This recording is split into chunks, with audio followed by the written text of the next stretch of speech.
ही नहीं बल्कि उत्तराखंड तक यूनिफॉर्म सिविल कोड की गूंज उठ चुकी है। उत्तर प्रदेश से लेकर उत्तराखंड तक यूनिफॉर्म सिविल कोड पर सियासी उठापटक जारी है।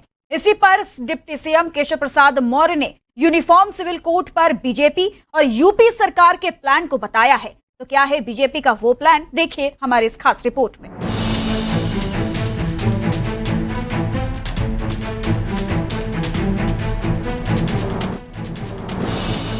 उत्तर प्रदेश से लेकर उत्तराखंड तक बीजेपी यूनिफॉर्म सिविल कोड को लागू करने की बात कहती नजर आ रही है। दोनों राज्यों में यूनिफॉर्म सिविल कोड की गूंज उठने लगी है। इसी पर उत्तर प्रदेश के डिप्टी सीएम केशव प्रसाद मौर्य ने बड़ा बयान दिया है।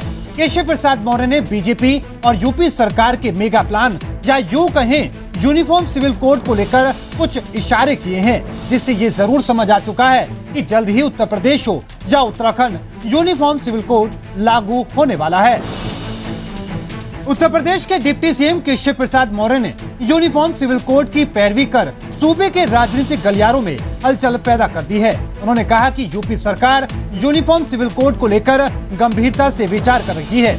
मौर्य के मुताबिक और भी कई राज्यों में जहां भी बीजेपी की सरकार है, वहां पर यूनिफॉर्म सिविल कोड को लेकर चर्चा जारी है। वहीं दूसरी तरफ उत्तराखंड में सरकार ने अपने मंत्रिमंडल की पहली ही बैठक में यूनिफॉर्म सिविल कोड का मसौदा तैयार करने के लिए समिति के गठन के प्रस्ताव को मंजूरी दे दी है। एक कानून सबके लिए हो, इसकी आवश्यकता है। किसी के लिए कुछ हो, किसी के लिए कुछ हो, इससे बाहर निकल करके मैं समझता हूं सोचने की आवश्यकता नहीं है। और उत्तर प्रदेश सरकार भी इस दिशा में गंभीरता से विचार कर रही है।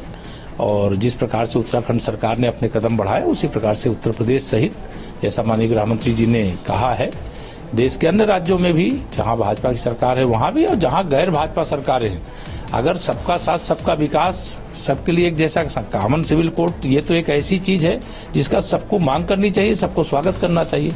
लेकिन हर जगह जब वोट बैंक तलाशता है व्यक्ति, तो निश्चित तौर से उसके सामने तुष्टीकरण की राजनीति दिखाई देती है। कॉमन सिविल कोड की जरूरत है और कॉमन सिविल कोड इस देश के लिए बहुत ही जरूरी है, उत्तर प्रदेश के लिए जरूरी है और इस देश की जनता के लिए जरूरी है। विधानसभा चुनावों से पहले ही उत्तराखंड में भी पुष्कर सिंह धामी ने यूनिफॉर्म सिविल कोड को लागू करने की बात कही थी। सत्ता में तो बीजेपी आ गई और कहीं न कहीं यूनिफॉर्म सिविल कोड को लेकर बीजेपी ज्यादा सक्रिय हो चुकी है। यूपी में भी केशव प्रसाद मौर्य के इस बयान के बाद से ये तो साफ हो चुका है कि उत्तर प्रदेश और उत्तराखंड में एक साथ ही यूनिफॉर्म सिविल कोड लागू किया जा सकता है। ब्यूरो रिपोर्ट, आज 9 न्यूज।